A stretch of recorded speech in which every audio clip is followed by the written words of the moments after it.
आमच्या फुलंब्री तालुक्यामध्ये पंचनामे करण्यासाठी आमदार साहेब बंधाऱ्यावर या प्रत्येक ठिकाणी या ठिकाणी फिरत आहे। पण फिरत असताना पंचनामा कमी आणि फोटो सेशन जास्त असं त्यांचं कुठतरी दिसून येतंय।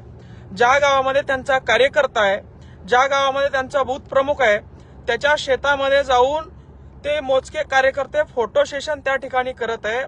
हे आमदार महोदयाला हे शोभत नाही। शेतकऱ्याचं नुकसान झालेलं आहे तर प्रत्येक शेतकऱ्याची दखल घेतल्या गेली पाहिजे। ज्या शेतकऱ्याचं जास्त नुकसान झालंय त्याची देखील दखल घेतल्या गेली पाहिजे। नुकसानीची दखल घेत असताना भाजपचा शेतकरी, काँग्रेसचा शेतकरी, राष्ट्रवादीचा शेतकरी, शिवसेनेचा शेतकरी हा भेदभाव आमदारांनी करायला नाही पाहिजे। मात्र आमचे जे आमदार आहेत ते फक्त भाजपच्या कार्यकर्त्याच्या शेतामध्ये जाऊन त्यांची पंचनामाची पाहणी करत आहे। बरं, ते करत असतील ते ठीक आहे, ते भाजपचे आमदार असतील ते ठीक आहे, भाजपच्या कार्यकर्त्याचं काम या ठिकाणी पंचनामा करत असतील। मात्र त्यांच्यासोबत तहसीलदार आहे, त्यांच्यासोबत मंडळ अधिकारी आहे आणि या तहसीलदाराचं, या मंडळ अधिकाऱ्याची बापाची पेन नाही की आमदार म्हणेल तिथंच जायचं। तुम्ही साले हो, आमच्या टॅक्स मधून तुमचा पगार होता, तुम्ही आमचे नौकर आहे, वारंवार मी सांगतो। आता जर का तुम्ही फक्त भाजपच्या कार्यकर्त्याच्या शेतात गेलं तर तुमचे थोबाड फोडल्याशिवाय आम्ही राहणार नाही, लक्षात ठेवा। तहसीलदार आणि मंडळ अधिकारी तुम्ही साले आमचे नौकर आहात आणि तुम्ही जर का भेदभाव केला, तुम्ही जर का भाजपचा आणि काँग्रेसचा जर का तुम्ही माणूस बघून पंचनामा केला तर तुमचे कानफाड फोडल्याशिवाय आम्ही राहणार नाही। तुम्ही महिला आहात त्यामुळे तुमचा आदर आहे। आतापर्यंत तुम्हाला आम्ही सांगितलं असतं की भाजपचा बूथ प्रमुखाच्याच प्रत्येक गावात जाऊन तुम्ही पंचनामे करत आहात, याचे परिणाम तुम्हाला दिसले असते। पण महिला असल्यामुळे आम्ही शांत आहोत। मात्र तुम्हाला आता तरी चेतावणी आहे की प्रत्येक शेतकऱ्याच्या, प्रत्येक पक्षाच्या, प्रत्येक संघटनेच्या शेतकऱ्यासोबत भेदभाव करू नका। शेतकऱ्याचं कुठला जात, कुठला पक्ष, कुठली पंथ नसते। शेतकरी मेहनत करून कमावतं। कमीत कमी अधिकाऱ्यांनी तरी भानावर राहावं। भाजपचे आमदार झाल्या म्हणून भाजपच्याच लोकांचे कामं करणार का, असा मी सकाळी प्रश्न विचारला। म्हणून आमच्या आमदार महोदयांना मिरची लागली आणि म्हणून त्यांनी पोलीस स्टेशनला कार्यकर्ते पाठवून, सत्तेची मगरुरी वापरून, सिस्टम वापरून माझ्यावर गुन्हा दाखल करायला सांगितला। खरं तर तुम्ही आमदार आहात, तुम्ही आमदार असताना आम्ही सामान्य लोक तुम्हाला प्रश्न विचारणार, आम्ही सामान्य लोक तुमच्या विरोधात आंदोलन करणार, आम्ही सामान्य लोक तुमची गाडी अडवणार, आम्ही सामान्य लोक तुम्ही घेतलेल्या प्रत्येक चुकीच्या निर्णयावर आवाज उचलून उद्रेक करणार। हा आमचा अधिकार संविधानाने आम्हाला दिलेला आहे। असल्या गुन्ह्याला आम्ही भीक घालत नाही तुमच्या, आम्हाला संविधानावर विश्वास आहे। मात्र तुमची हिटलरवादी वृत्ती यातून लक्षात येते। इकडं वाघाचं बछड आहे, घाबरत नसतंय, असे 1000 गुन्हे घ्यायला मी तयार आहे। पण एक गोष्ट लक्षात ठेवा, तुम्ही आमदार आहात, जबाबदार व्यक्ती आहात आणि जबाबदार व्यक्तीला प्रश्न विचारणं हे आमचं काम आहे। आणि आमच्या गोरगरीब शेतकरी बांधवांवर अन्याय होत असेल, एकतर्फी भूमिका त्यांना जर का तुम्ही देत असाल, भेदभाव जर का त्यांच्यासोबत तुम्ही करणार असाल तर तुम्हाला खणकावून जबाब विचारला जाईल। आमदार झाले म्हणजे काय राजे महाराजे झाले नाही तुम्ही। गुन्हा दाखल करताय, न्यायदेवतेवर आम्हाला विश्वास आहे। पण तुम्हाला असं वाटत असेल की गुन्हा दाखल केल्याने या मंगेश साबळेचं राजकारण संपेल। मी राजकारण करत नाही, तुम्ही राजकारण करतात।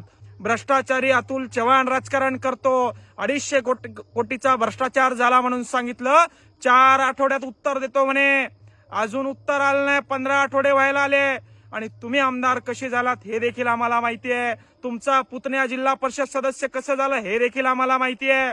आणि तुम्ही लोकांचे मुंडके मोडून, शेतकऱ्यांचे, गोरगरीब कष्टकऱ्यांचे पैसे खाऊन, गडगंज संपत्ती कमवून, सत्तेचा आणि व्यवस्थेचा दुरुपयोग करून आमच्यासारख्या जबाब विचारणाऱ्या, आमच्यासारख्या शेतकऱ्यांसाठी लढणाऱ्या पोरांना राजकारणातून संपवण्याचा विचार करत असाल तर सोडून द्या। या ठिकाणी शेतकऱ्याच्या बाजूने बोललो म्हणून सन्माननीय आमदार अनुराधाताई चव्हाण यांनी स्वतःवर वडून घेतलं आणि माझं थोबाड फोडून असा गुन्हा मायावर दाखल केला। ठीक आहे, गुन्हे दाखल करायला मी घाबरत नाही। मात्र शेतकऱ्यावर बोलत असताना, शेतकऱ्याची बाजू मांडत असताना आम्ही कुणाला घाबरणार नाही, आम्ही तुमच्या गुन्ह्याला घाबरणार नाही। आणि शेतकऱ्याच्या तरण्याबाण मर्दपुरांनो, अरे लोकशाही वाचवण्यासाठी, यांची झुंडशाही हाणून पाडण्यासाठी हा पठ्ठ्या रस्त्यावर उतरलाय। झोपलाय काय घरात बसून? मोबाईलवर काय बघताय? सन्माननीय SP madam, additional SP madam यांच्याकडे मला हजर राहायचे आदेश एपीआय साहेबांनी दिले आणि म्हणून या आळंद गावामधून एसपी ऑफिसला मी आता हजर राहण्यासाठी चाललोय. माझ्यावर गुन्हा दाखल झाला. मला पावबंद करण्यासाठी, अटक करण्यासाठी ऍडिशनल एसपी मॅडम यांच्या कार्यालयात हजर राहा 12 वाजेपर्यंत असं सांगण्यात आलेलं आहे. मात्र सरकारच्या गाडीत मी जाणार नाही. सरकारची गाडी मला आवडत नाही.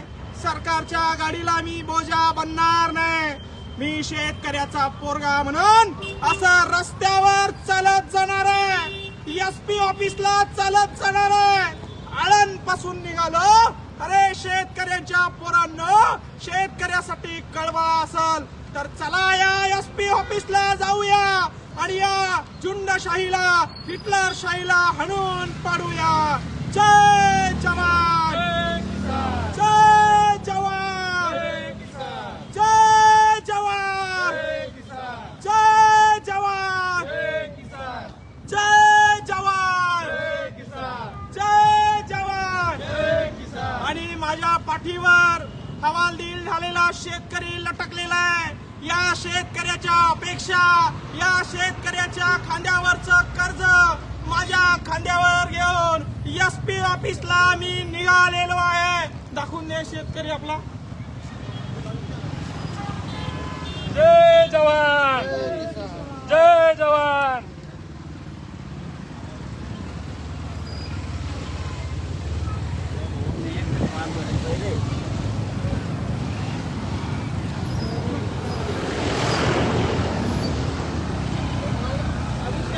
एक शेतकरी आहे आणि मी काल जे आमदार महोदयांना बोललो की फक्त भाजपच्या वावरात जाऊ नका, ते कशासाठी बोललो तर या शेतकऱ्याचं तुम्ही गरण ऐकून घ्या. आम्ही भावांना एमएसपीचे भाव 24 रुपये असे शासनानं भाव बांधून दिले होते.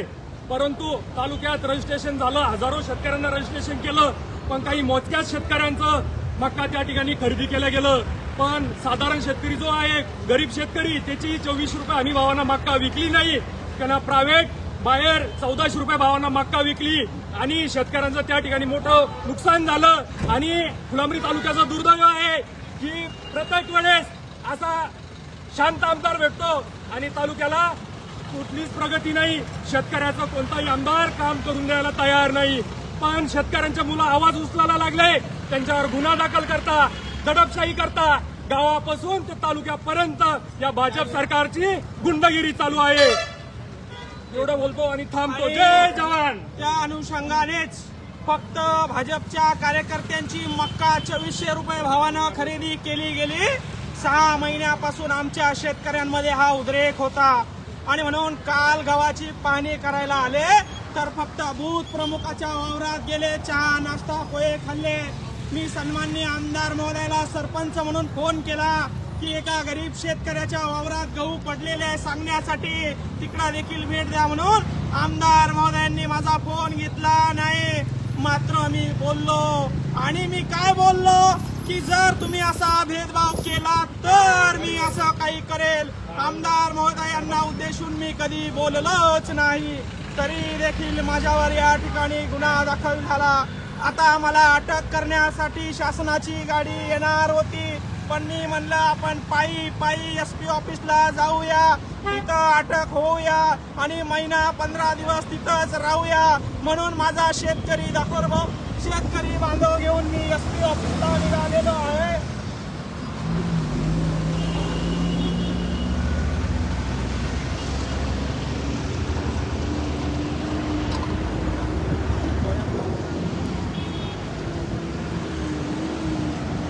जय जवान, जय किसान. जय जवान. शेतकरी एकता जिंदाबाद, शेतकरी एकता जिंदाबाद. अरे तरुणा, बघतोस काय, जागा हो, तुझ्या हक्कासाठी लढायला उभा राहा, रस्त्यावर उतर.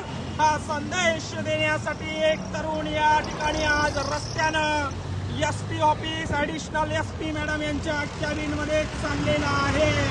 मला दाबून ठेवा, मला अटक करा, मला गोळ्या घाला, पण हा मंगेश साबळे शांत बसणार नाही. मी बोललोय, ज्या ज्या वेळी माझ्या शेतकऱ्यावर अन्याय होईल त्यावेळी मी आवाज उचलेल. आणि फक्त भाजपच्या लोकांची मक्का खरेदी होते, फक्त भाजपच्या लोकांचे पंचनामे होते, त्यांना जास्त विहिरीचे लाभ भेटत आहे, त्यांना जास्त गोट्याचे पैसे त्यांचे लवकर भेटत आहे. मग बाकी शेतकऱ्याचं जगणं तुम्ही मान्य केलं नाही का? तुम्हाला मतदान केलं नाही म्हणून तुम्ही त्यांचे काम करणार नाही का? मग शेतकऱ्यांचा वाली कोण असणार हा प्रश्न विचारण्यासाठी SP ऑफिसला आम्ही या ठिकाणी निघालेलो आहे.